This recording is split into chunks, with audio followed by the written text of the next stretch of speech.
Welcome and congratulations on taking the first step on a profound journey. You are here because you are ready to understand a fundamental law of the universe that separates those who dream from those who achieve. The world is a noisy place, isn't it?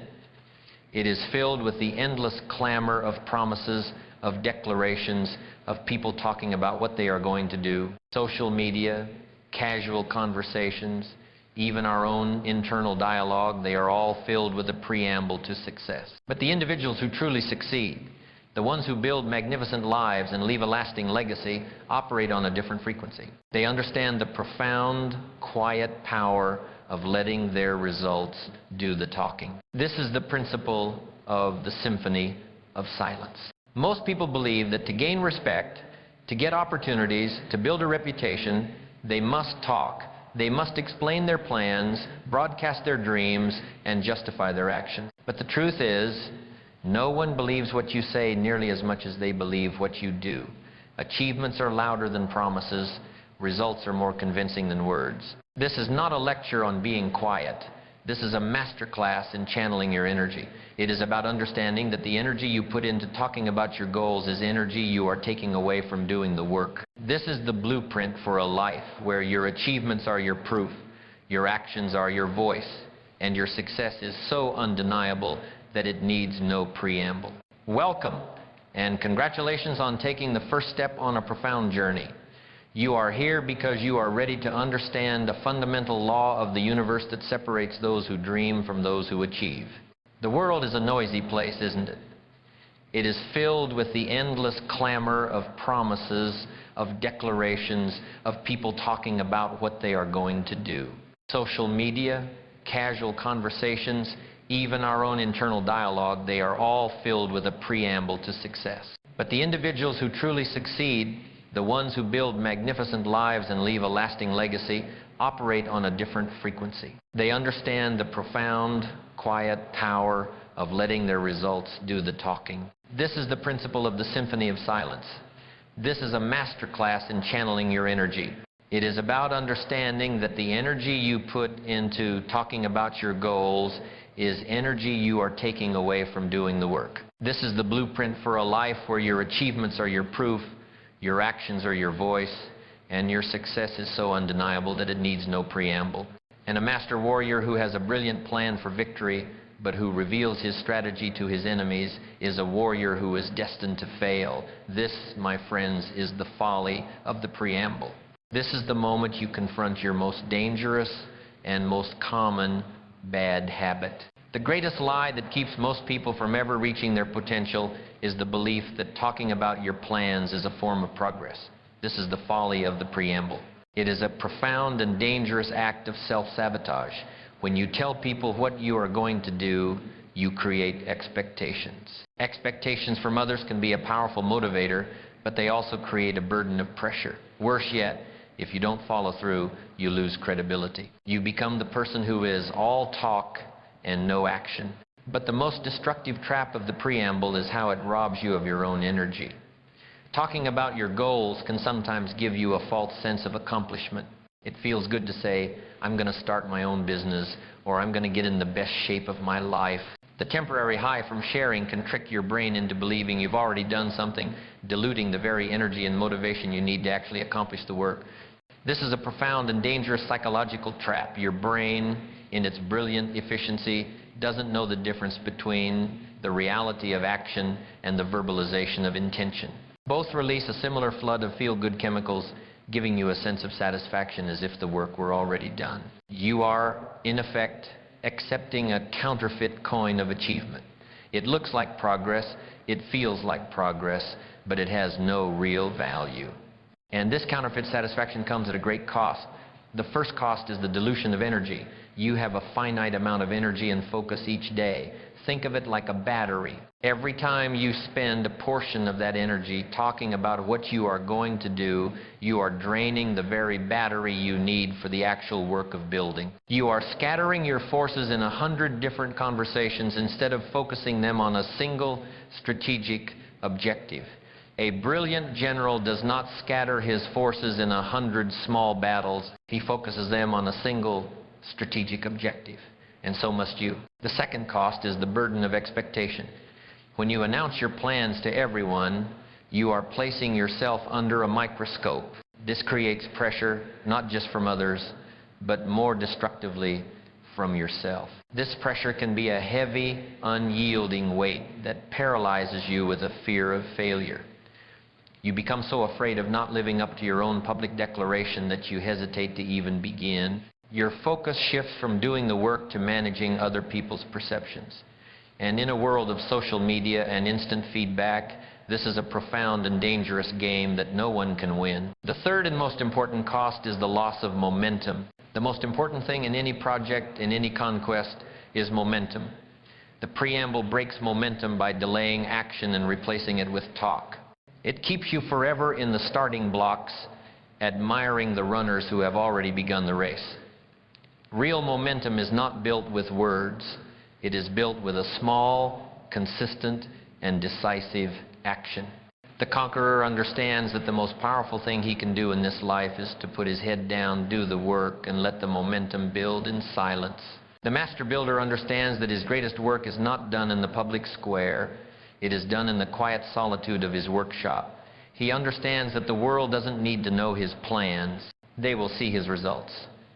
This is a profound and unyielding commitment to yourself. It is a commitment that says, my work, my goals, and my energy are for me. I will not dilute them by talking. I will not weaken them by seeking validation.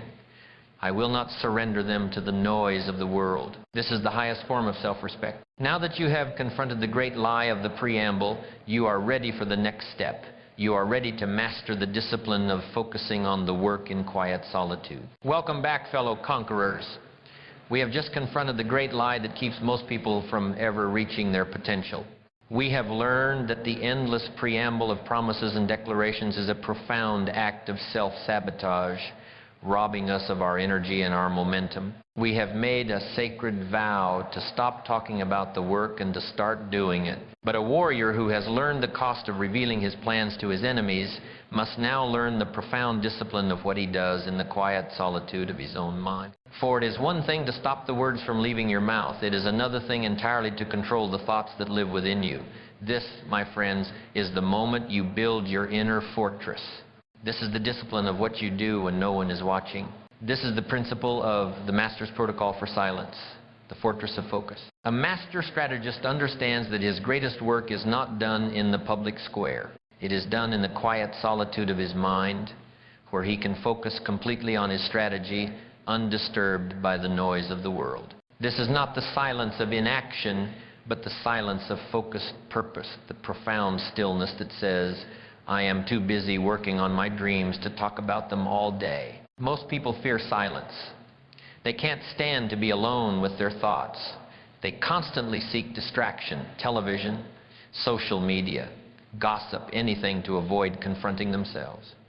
Their minds are like gardens, and because they do not tend to them, the weeds of doubt, negativity, and fear grow, choking out all possibility of progress. This is a life of mental chaos, a life lived without a fortress. But the conqueror understands that silence is not empty. It is a profound space for creation. It is in the quiet moments that ideas form, that clarity emerges, and that purpose is found. This is where you become a master gardener of your own mind, ruthlessly pulling out the weeds of distraction and intentionally planting the seeds of your purpose. The Master's Protocol for Silence is a fortress of focus, a shield against the endless clamor of outside opinions and the destructive lure of external validation. The first act of this protocol is a ruthless commitment to the discipline of privacy. Not everyone deserves to hear about your vision, especially in its early stages. When your dream is new, it is fragile.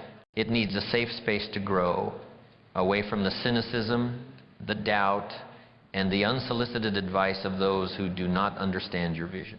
By keeping your goals close to your heart, you are not being secretive. You are performing a profound act of self-preservation. You are conserving the energy you need for the work itself. The second act is to understand the power of inner dialogue.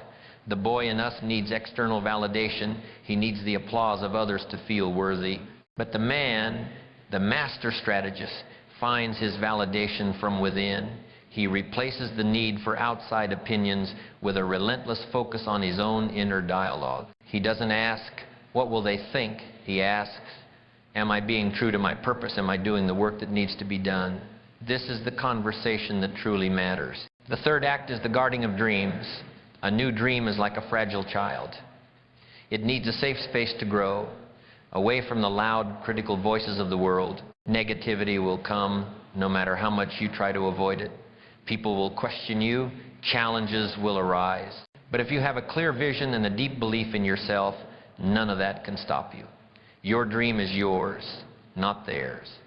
It is your responsibility to nurture it, protect it, and give it a chance to grow. The conqueror works in silence. He understands that the world doesn't need to know his plans, they will see his results. Welcome back, masters of the silent symphony. We have done the necessary silent work. We have confronted the folly of the preamble and committed to a protocol of inner focus, protecting our visions from the noise of the world. We have built a fortress of quiet resolve, a sanctuary where our dreams can flourish, undisturbed by doubt or negativity. But a master craftsman who protects his workshop and polishes his tools, but never makes a single strike, is still just a dreamer. The greatest works of art are not born in the quiet contemplation of a man's mind. They are born in the moment when that man, with unwavering will, takes his tools and turns his internal vision into an external reality. This, my friends, is the moment of truth. This is the moment you stop talking about the work and start doing it. This is the moment you translate your mental conquest into a physical reality. This is the principle of the engine of action. Most people believe that action is a result of motivation. They wait for a feeling of inspiration before they begin to build. But a conqueror understands that action is not the final step. It is the engine that drives all progress. Your confidence, your self-belief, and your momentum are not born from the things you tell yourself. They are born from the things you do. This is where you stop being a passive observer and start becoming an active creator. Let us first confront the great lie that keeps most people from ever reaching their potential. It is the belief that thought alone is enough. We live in an age of information where it is easier than ever to acquire knowledge. We can read a book on discipline, listen to a podcast on confidence, and watch a video on success. And for a moment, we feel a surge of energy. We feel powerful. We have the knowledge. We have the plan. We have the vision. We are, in our own minds, brilliant generals with a perfect strategy. But a general with a perfect battle plan who never gives the command to attack will never win a war. His brilliance, his strategy, and his perfect plan are all worthless. His inaction is a form of self-sabotage, a comfortable prison built of good intentions. This, my friends, is the trap of intellectualizing success. We fall in love with the idea of being successful more than the difficult, uncomfortable, and often messy process of actually doing the work. We use reading and learning as a form of procrastination, as a way to feel productive without ever having to face the risk of failure that comes with taking action. But the real world, the world of results, of progress, and of triumph, does not reward good intentions. It does not respond to a perfect plan that lives only in your head. It responds to action. This principle is your act of taking that perfect plan off the dusty shelf and giving the command to attack. To translate your internal work into external results, you need a protocol.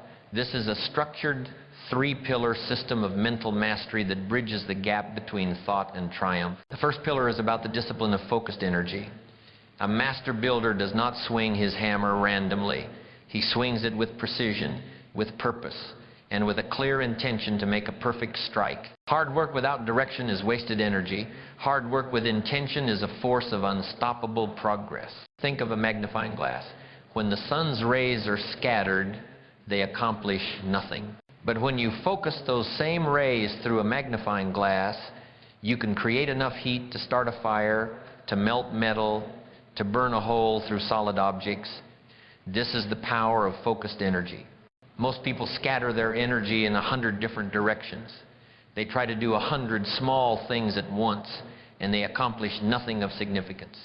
But the conqueror identifies the one most crucial objective, and he commits all his forces to conquering it first.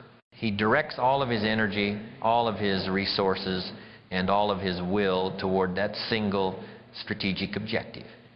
This is how you win the day. The chasm between intention and action is often intimidating. The distance between a goal and the first step can be so wide that it paralyzes most people with fear and doubt. But the secret, my friends, is to make your first step so small you cannot fail. The conqueror is not afraid to take a single small step in the right direction. This step is a psychological action cue that breaks the paralysis of fear and doubt. This step proves to your subconscious mind that you are serious. If your goal is to write a book, your smallest possible step is to write one sentence. If your goal is to get in shape, your smallest possible step is to do one push-up. If your goal is to learn a new skill, your smallest possible step is to watch a 5-minute video. The size of the action is irrelevant. The act of doing is everything. This small step is not just an action, it is a declaration. It is a small, undeniable piece of evidence that you are a person who follows through. And this evidence is what builds unshakable self-trust. The final pillar is the ultimate reward of this process. One small, successful action creates momentum, and momentum is the most powerful force in the universe. It makes the next action easier, which makes the next action easier still. This is the positive feedback loop of progress. You take a small action, you get a small win. That small win creates a feeling of confidence and accomplishment. That feeling of confidence makes the next action feel less intimidating. Soon, you are operating at a level of focus and intensity that was once unimaginable. This is how you turn a difficult task into a natural rhythm. This is how you transform struggle into a source of power.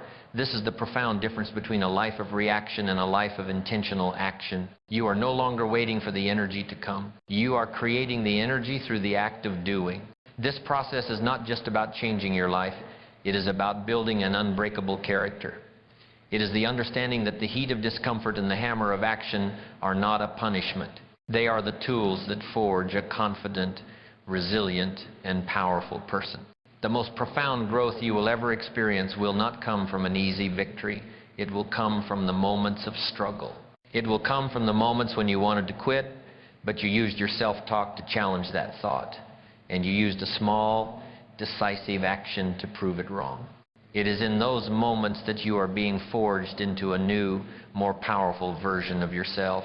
Your self-talk is the voice of the blacksmith. It is the voice that says, I am the hammer. This is the steel.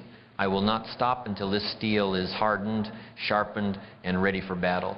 The path to an unstoppable life is not a mystery. It is a blueprint. And the most powerful tool in that blueprint is the disciplined ritual of action. This is your final act of defiance against a life of chaos. It is your commitment to a life of purpose.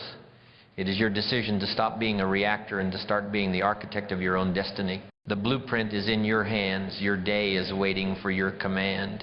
The forge of your character is ready. Now, go forth and create.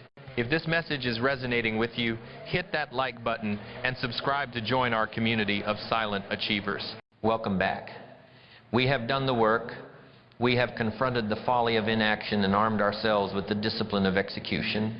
We have learned to channel our energy into action, not into empty words. But a master craftsman who has built a magnificent creation in his workshop must now submit it to the ultimate test. For a structure built to stand the test of time must first be tested by fire and pressure. A soft metal is useless. It is the fire and the hammer that transform it into a powerful weapon. This, my friends, is where your journey meets its greatest crucible. This is where your character is not just built, it is forged. This is the principle of the forge of character, the crucible of struggle.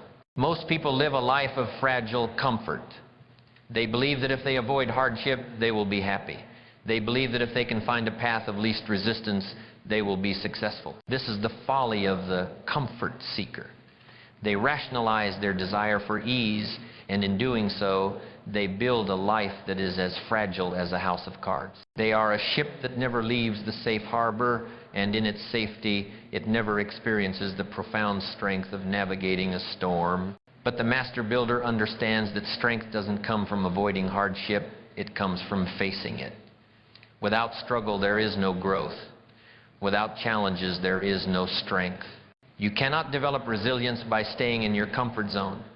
You must expose yourself to the heat of the forge to burn away your weaknesses. This is the protocol for how to embrace adversity and transform it into your greatest asset. This is where you reframe struggle from a threat into a powerful catalyst for your own becoming. The first step in this protocol is to understand and embody the mental command that discomfort is not the enemy, it is the signal. Most people's self-talk says, if it's uncomfortable, I should stop. But the conqueror's self-talk says, if it's uncomfortable, I am growing. The burn in your muscles during a workout is not pain. It is a signal of your body growing stronger. The frustration of a difficult problem is not a sign of your inadequacy. It is a signal that your mind is expanding. You must reframe discomfort from a threat to a powerful signal that you are on the right path, on the path of growth. The second step is to confront fear.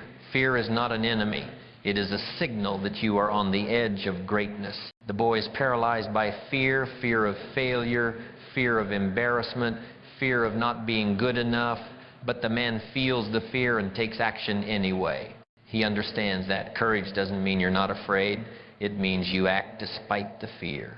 Fear, when harnessed correctly, is a source of power. It heightens your senses, it sharpens your focus, and it forces you to be more intentional with every action you take. Your discipline is to use fear as fuel, not as a brake. The third step is to develop the core of a warrior mentality. It's not about being fearless, it's about being relentless. It's a mindset that allows you to endure hardship, to stay focused on your goals, and to keep going when everything around you is telling you to stop. A warrior doesn't run from challenges. A warrior faces adversity head-on and doesn't back down. This mental toughness is what separates those who succeed from those who give up. It's what allows you to persevere no matter how difficult the journey may be. This is where you learn to tell yourself, this is hard, but I am harder. This is uncomfortable, but I will not quit. This is the internal dialogue of an unyielding spirit. The ultimate reward of this ritual is a character that is forged in the fire of adversity, a spirit that is confident, resilient, and unbreakable. This character is your greatest asset. It is what allows you to look at a challenge not with fear, but with a profound sense of purpose. It is what allows you to turn a mistake into a lesson, a setback into a stepping stone, and a failure into the raw material of your greatest triumph. Now that your character has been forged in the fire of struggle, you are ready for the next most powerful step. You are ready to use that strength with uncompromising quality and a commitment to excellence. Welcome back, Master Builders. We have done the work. We have confronted the folly of inaction and armed ourselves with the discipline of execution. We have entered the forge and, through struggle and perseverance, have built an unbreakable character. We have learned that pressure is the force that turns us from fragile beings into resilient conquerors. But now we must address the final, most distinguishing act of the master builder. For a craftsman can have the sharpest tools and the most resilient spirit, yet still only produce a project that is merely good. The difference between a good builder and a master builder is a profound and unyielding commitment to excellence. This, my friends, is the moment you make a choice between the easy path of good enough and the rigorous path of mastery. This is the principle of the master's vow, the law of the extra mile. The boy in us settles for the minimum. He wants to do what's required and nothing more. But the man, the master builder, has an uncompromising standard of quality that he imposes on himself. He understands that the mark of a masterpiece is not in the work that is seen, but in the unseen details that are so meticulously and lovingly crafted that they defy all criticism. This is the ritual that transforms your work from a chore into a work of art. This is the habit that transforms a disciplined person into a true master. Let us first confront the great lie that keeps most people from ever reaching their full potential. It is the belief that good enough is a worthy standard. This, my friends, is a slow-acting poison. A builder who settles for good enough will use substandard materials. He will cut corners where he thinks no one will notice. He will compromise on the integrity of the structure to save time and effort. His work may look impressive on the outside, but it is built on a foundation of compromise. And a house built on compromise will never stand the test of time. The mentality of good enough is the greatest enemy of a great life. It is the voice that whispers to you, that's enough. You've done your part. You can rest now. This is the voice of complacency. This is the voice of arrested development. This is the voice that is trying to protect you from the temporary discomfort of pushing yourself. But in doing so, it is robbing you of the profound, lasting satisfaction of building a masterpiece. But a master builder understands that a great life is not built with compromise. A great life is built with a commitment to excellence. He understands that what you tolerate becomes your standard. And if you tolerate good enough from yourself, you will never get to experience the unyielding power of operating at your absolute best. The law of the extra mile is not a vague philosophy. It is a precise and practical protocol for operating at a higher level. It is the discipline of committing to the unseen work. This is the master's protocol for excellence. Your commitment to excellence is a personal law you impose on yourself. It is a voice that says, I will not accept mediocrity. This is the internal compass that always points to best. It is the mental command that asks, is this the absolute best I can do? How can I deliver more? How can I make this better? This uncompromising standard is the ultimate act of self-respect. It says, my time, my effort, and my skills are valuable, and I will not waste them on work that is not my absolute best. The master builder understands that the extra mile is often taken when no one is watching. The quality of his work is not for the applause of others. It is for his own sense of pride and integrity. It is the silent, solitary act of doing more than is required. It is the extra repetition at the gym when your muscles are burning. It is the extra page you read when you were only supposed to read one chapter. It is the extra 30 minutes you spend refining a project after everyone else has gone home. This is not for a reward. This is the quiet, relentless act of building your own character. The extra mile is what transforms work from a chore into a masterpiece. A simple project becomes a work of art when you pour your passion, your care, and your uncompromising commitment into it. The extra effort is the alchemy that turns the base metal of a simple task into the gold of a magnificent creation.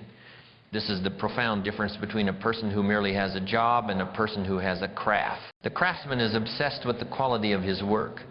He is a perfectionist, not out of fear of criticism, but out of a profound love for his craft. The law of the extra mile is not just a personal vow of excellence. It is a universal law of cause and effect. By consistently and uncompromisingly providing more value than you are paid for, you set in motion a universal law that will bring back to you far more than you gave.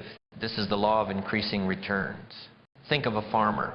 He does not just plant enough seeds to get by. He plants an abundance of seeds. He puts in extra effort to till the soil, to water the crops, to ensure they have the best possible chance of growing. He does more than is required of him, and because of that, his harvest is always more than he sowed. The same is true for you.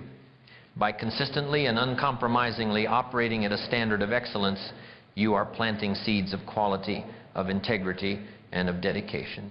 And the harvest of those seeds is inevitable. The opportunities, the resources, the connections, and the wealth will not come because you asked for them. They will come because you earned them. They will come because your reputation for excellence is so undeniable that the world has no choice but to bring you more. The internal resistance to this principle will be powerful. It is the voice that says, that's enough. You're tired. You can rest now. No one will notice the difference. You must recognize that this voice is not your friend. It is the ultimate enemy of your greatness. You must build a mental protocol for conquering this voice. The moment you hear it, you must recognize it for what it is, the voice of compromise, and you must not give it a moment of your energy. You must immediately override it with a new, more powerful command. You say to yourself, I am a person of excellence. I will not accept mediocrity from myself. You push through that voice. You do the extra repetition. You write the extra page. You put in the extra time. Because in that moment, you are not just completing a task. You are building yourself. The ultimate reward of this ritual is not just a specific achievement. It is a reputation. It is a silent, unspoken respect that comes from others seeing a person who operates with uncompromising excellence. It is the profound internal certainty that you have built a life of integrity, a life of quality, and a life that is a reflection of your absolute best. Hard work and discipline are the tools, but the law of the extra mile is the craftsmanship. It is the difference between a project and a masterpiece. It is the difference between a life of compromise and a life of purpose. It is the difference between a person who wins for a moment and a person who is built for a lifetime of conquest. Now that you have forged the tools of hard work and discipline, and you have committed to using them with uncompromising excellence, your work itself will become your most powerful voice. It is the voice that speaks without words, and it is the voice that commands the world's attention. Welcome back, Master Builders. We have done the work. We have confronted the folly of inaction and armed ourselves with the discipline of execution. We have entered the forge and, through struggle and perseverance, have built an unbreakable character. We have made a sacred vow to operate with uncompromising excellence, to go the extra mile not for applause, but for our own sense of self-respect. But now, we must address the final external manifestation of that commitment. For a master craftsman can have built a masterpiece in the solitude of his workshop, but he must then allow that work to speak for itself. He must allow the quality of his creation, the strength of his foundation, the integrity of his craftsmanship to stand as a testament to his value. This is where your quiet dedication becomes your loudest voice. This is the principle of the compass of your value. Let results define you. Most people believe that to gain respect, to get opportunities, to build a reputation, they must talk. They must explain their plans, broadcast their dreams, and justify their actions. But the truth is, no one believes what you say nearly as much as they believe what you do. Your value is not self-proclaimed, it is earned, and it is proven not by your promises, but by your achievements. Results are the universal language of competence. They are the undeniable proof of your work, your discipline, and your growth. Let us first confront the great lie that keeps most people from ever reaching their full potential. It is the belief that you can talk your way to success. This, my friends, is the folly of proof by preamble. It is a profound and dangerous act of self-sabotage. A salesman with a perfect pitch but no product to back it up will eventually lose all credibility. An architect with a magnificent vision but no building to show for it will never be trusted with a serious project. Most people try to prove their value with words. They talk endlessly about their plans, their big dreams, and their good intentions. They fill their resumes with impressive-sounding duties and their social media feeds with inspirational quotes. They are, in effect, trying to build a reputation with smoke and mirrors, with promises that have no substance behind them. But this is a fragile, fleeting form of credibility. It is a house built on sand. For at some point, the world will ask for the proof. It will ask, where is the product? Where is the building? Where are the results? And in that moment, all the talk in the world will be worthless. The master builder understands that his reputation is not built with his mouth. It is built with his hands. The work he produces is his proof. His credibility is a direct reflection of his ability to deliver. He has no need to explain his skill. His structures do the talking for him. To allow your work to become your most powerful voice, you need a protocol. This is a structured system of mental mastery that ensures your value is rooted in reality, not in promises. The first pillar is the integrity of the result. A master builder does not just build a house, he builds a house with integrity. And the result is a structure that is sound, that is beautiful, and that stands the test of time. Your results are a direct reflection of your integrity. The law of the extra mile, the commitment to doing more than is required, is what infuses your work with a silent, unspoken quality that no one can deny. Your results become a testament to your character. They show the world that you are a person who is thorough, who is dedicated, and who is committed to a standard that is higher than the average. This is the ultimate act of self-respect.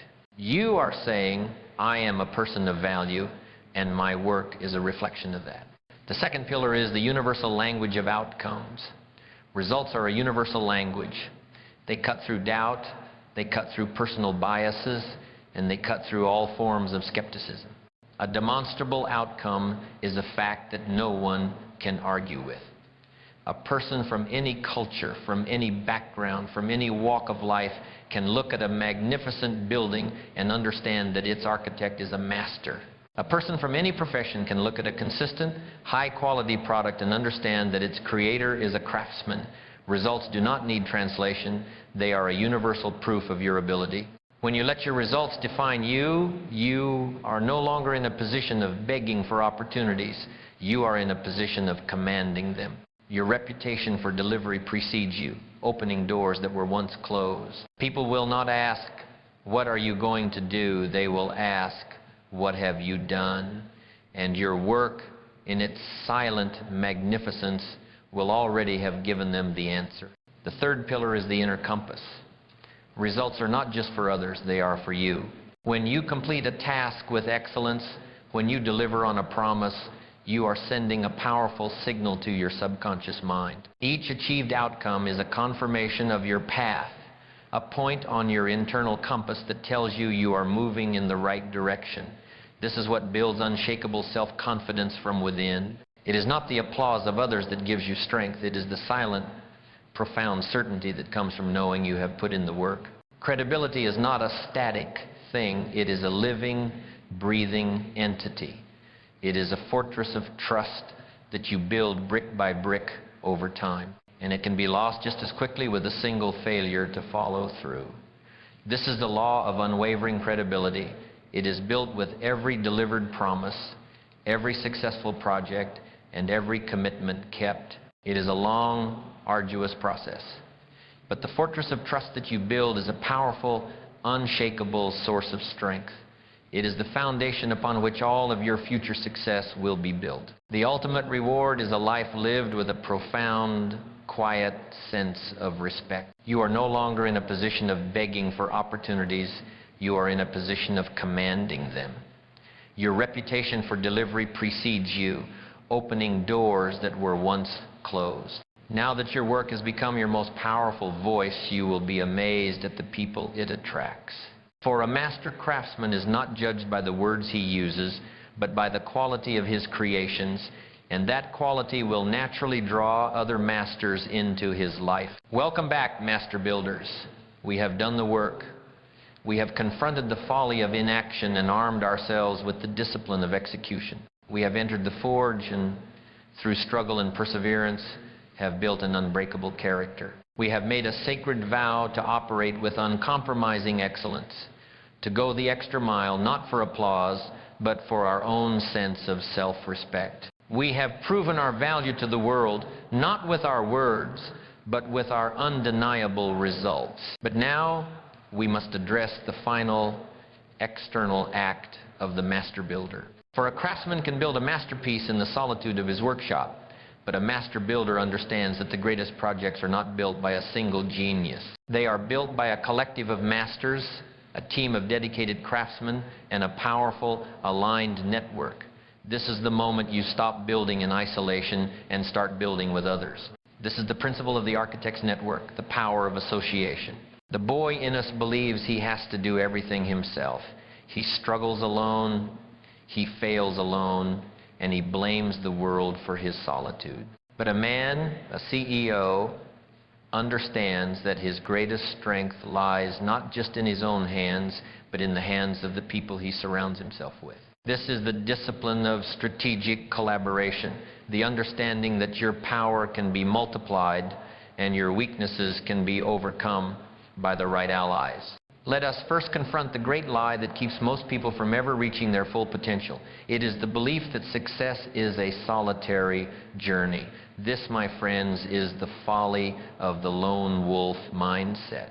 A person who tries to push a massive boulder up a hill alone will inevitably burn out. A person who tries to learn a complex trade with no teacher will inevitably make 1,000 unnecessary mistakes. A person who tries to build a great life in isolation will be limited by their own perspective, their own energy, and their own time. The lone wolf mindset is a prison of isolation. It is built on a foundation of pride, on the lie that asking for help is a sign of weakness. It is a profound act of self-sabotage, for it denies you access to the wisdom, the resources, and the support that could accelerate your progress tenfold. You can work hard, You can be disciplined, you can have a clear vision, but if you do not have the right people around you, your journey will be slow, painful, and fraught with unnecessary setbacks. But a CEO understands that his greatest strength is not in his independence. His greatest strength is in his ability to form a powerful, aligned team. He understands that his time and energy are not infinite, but the collective time and energy of a network is limitless. He understands that a single perspective is a profound limitation, but a collective perspective is an endless source of creativity and problem solving. This is how you find solutions you never could have conceived of alone, and how you build a project that is far greater than anything you could have built on your own. To master this principle, you must adopt a protocol of strategic collaboration. The first and most critical pillar of this protocol is the law of your average. You are the average of the 5 people you spend the most time with. This isn't just a clever saying, it's a fundamental truth of human psychology. Their attitudes, their habits, their ambitions, and their standards will, over time, become your own. If you spend your time with people who are lazy, undisciplined, and full of excuses, their low standards will become your new reality. But if you make a conscious decision to surround yourself with people who are focused, disciplined, and relentlessly pursuing their goals, their energy will be contagious. A CEO strategically curates his inner circle. He understands that every conversation he has is either an investment in his growth or a profound waste of his time. He is a ruthless guardian of his energy, and he will not allow time thieves or energy vampires into his court. This is not about being a critic of others. This is about a disciplined, self-respecting choice you make for yourself. The second pillar is the principle of strategic contribution. A great leader does not build his network by asking for help. He builds his network by offering his skills and his commitment first. He understands that the most powerful alliances are built on a foundation of mutual value. You are a builder. Your skills, your discipline, and your commitment to excellence are a valuable currency. You must not hoard them. You must share them. You must be the kind of person who is willing to give freely of your time, your wisdom, and your support to others. You must be the kind of person that other masters want to be around because you are an asset to their projects. This is the profound difference between a networker and a master builder. The networker asks, "What can you do for me?" The master builder asks, "How can I help you? How can I contribute to your vision?" And by asking this question, he activates the law of reciprocity, creating an unstoppable flow of mutual support and shared success. The final pillar is the 3 pillars of a mastermind alliance. A great CEO's network is not a single entity. It is a strategic alliance with 3 distinct pillars. The mentor. This is the master who is already where you want to be, the one who has a track record of success. Your purpose is to learn from their experience, to absorb their wisdom, and to shorten your learning curve. The peer. These are your fellow leaders. They are on a similar journey and can provide accountability, shared energy, and a different perspective. These are the people you can struggle with, celebrate with, and grow with. The protege. This is the apprentice you can mentor. By teaching others, you solidify your own knowledge, you reinforce your own habits, and you create a legacy that outlasts you. This is your mastermind alliance. It is the synergistic power of 2 or more minds working in harmony. It is how you find solutions you never could have conceived of alone, and how you build a project that is far greater than anything you could have built on your own. The ultimate reward of this ritual is a life of unstoppable influence. Your personal conquest becomes a beacon for others. When you show up every day as the CEO of your own life, you will naturally attract other leaders. This is how you multiply your power. This is how you create a brand that people not only respect but admire. This is how you build a project that is far greater than anything you could have built on your own. The Symphony of Silence is a symphony you play not just for yourself but for the world. Welcome back, master builders. We have done the work. We have confronted the folly of inaction and armed ourselves with the discipline of execution. We have entered the forge and, through struggle and perseverance, have built an unbreakable character. We have made a sacred vow to operate with uncompromising excellence, to go the extra mile, not for applause, but for our own sense of self-respect. We have proven our value to the world, not with our words, but with our undeniable results. We have built our network, our mastermind alliance, understanding that the greatest projects are not built in isolation, but by a collective of masters. But now, we must address the ultimate purpose of this entire conquest. For a master craftsman who has built a magnificent structure must now stand back and allow that work to speak for itself. The journey of building is complete, and now the legacy begins. This, my friends, is the principle of the legacy of a life lived in quiet excellence. Most people confuse legacy with celebrity. They believe that to leave a mark on the world, they must be loud, they must be famous, they must be the center of attention. They confuse influence with noise. But a firecracker is loud and attention-grabbing for a moment, and then it leaves nothing behind. A star, however, burns quietly, consistently, and its light travels for thousands of years, guiding generations. This is the profound difference between a legacy built on words and a legacy built on deeds. A life lived in quiet excellence creates an echo that resonates long after you are gone. Your actions become a silent form of mentorship. Your achievements become a physical, undeniable testament to your philosophy. Your life, in its quiet magnificence, becomes your most powerful message to the world. The greatest gift you can give to the world is the power of your example. Actions inspire more than words ever could. Living your truth, showing up consistently, and staying committed to your values creates a ripple effect that touches the lives of those around you. When you lead by example, you inspire others to believe that they, too, can rise to their potential. Your achievements are your greatest proof. They don't need explanations. They don't need a sales pitch. They are the undeniable evidence of your work, your discipline, and your growth. When you accomplish something real and tangible, it becomes your resume, your reputation, and your legacy. The world will listen when you have something to say, but the world will move when you have something to show. And the most powerful thing you can ever show them is a life that is a masterpiece, a life that you built in silence, with intention, and with an unwavering commitment to excellence. Welcome, and congratulations on reaching the end of our profound journey. We have stood at the edge of a great truth, and we have not turned away. We have deconstructed the myth of the preamble and have chosen the power of silence. We have armed ourselves with the discipline of action, the courage of character, and the vow of excellence. We have learned to let our results, not our words, be our voice, and we have begun to build a network of allies that multiplies our power. But a lecture, no matter how profound, is ultimately a prologue. A blueprint, no matter how magnificent, is ultimately just a piece of paper. The final and most crucial act of our conquest is not the completion of this knowledge. It is your choice. It is the decision you make in this moment to take this blueprint and build a life of purpose. This conclusion is not an ending, it is a beginning. It is the moment you must stand before the raw, uncarved stone of your future and make a final, profound choice. The 8 principles we have discussed are not a series of individual habits. They are a single, integrated system. They are the gears of a magnificent machine. And when they all turn together, they create an unstoppable engine of progress. Think of them not as a list of things to do, but as a symphony of self-mastery. The quiet focus is the opening note, a moment of silence that prepares you for the entire composition. The relentless action is the first powerful beat, a declaration of your sovereignty.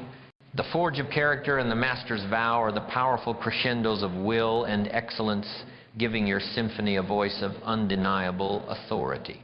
The value of your results and the power of your network are the harmonic chords that resonate with the world, attracting opportunities and allies to your cause. This ritual is the ultimate expression of the philosophy of consistency. The world is filled with people who overestimate what they can accomplish in a day and underestimate what they can accomplish in a year. They believe that a single heroic effort will change their lives. But a great life is not built on a few dramatic moments. It is built on the accumulated weight of 1,000 small, intentional choices. It is the slow, steady drip of water that, over time, carves a canyon through solid rock. The results of your daily discipline may be invisible at first, but their power is inevitable. This is the compound interest of your personal development. And what will this consistency demand of you? It will demand discipline. For a fleeting moment of pain is always less than a lifetime of regret. The pain of pushing through a tough workout is temporary. The pain of not pursuing your purpose is a heavy, unyielding burden that grows with every year. Your discipline is your choice to face the temporary pain of growth rather than the lifelong pain of regret. This, my friends, brings us to the ultimate choice. The choice that separates the few who win from the many who do not. The path of life is not a single, clear road. It is a fork, and at every moment of every day you are choosing which path to take. One path is the path of the conqueror who lives by design. The other path is the path of the drifter who lives by default. The conqueror wakes up and meticulously charts his course every morning. The drifter hits the snooze button and just follows the road signs. The conqueror sees a challenge and says, I was built for this. The drifter sees a challenge and says, this is too much. I can tell you with a profound and unwavering certainty where each of these paths leads over time. The path of the conqueror leads to a life of purpose, of progress, of fulfillment, and of undeniable success. The path of the drifter leads to a life of mediocrity, of regret, of unfulfilled potential, and of asking, what if? The beautiful, magnificent truth is that the choice is always, always yours. You have the blueprint. You have the arsenal. The conquest is waiting, but the first, most powerful act must come from you. You must make a final, profound, and uncompromising decision.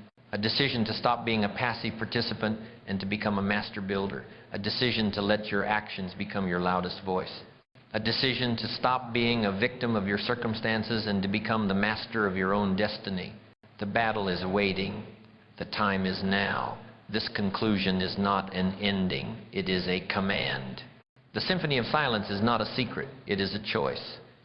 If you're ready to stop talking and start building, subscribe to this channel today. Let your actions become your most powerful voice.